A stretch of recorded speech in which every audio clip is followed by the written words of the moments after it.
అశ్వారావుపేట పట్టణంలోని షిరిడి సాయిబాబా మందిరం నుండి శ్రీ షిరిడి సాయి సేవా సమితి సభ్యులు 58 మంది సభ్యులు 3 రోజుల పాటు పాదయాత్రగా భద్రాచలం చేరుకొని శ్రీ సీతారామచంద్ర స్వామిని దర్శించుకున్నారు.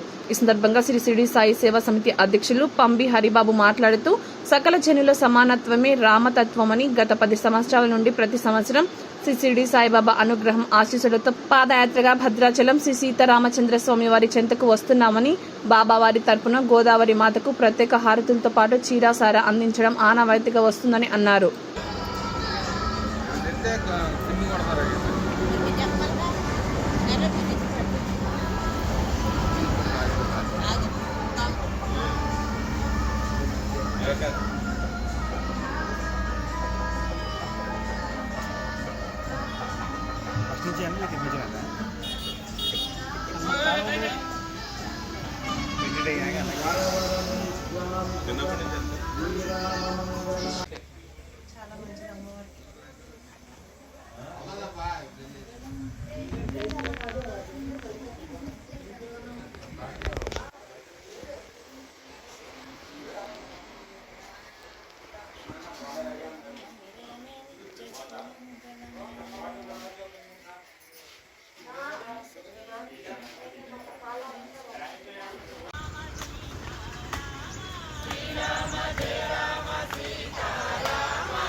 ఆగన్నా శంకరన్న ఆగు.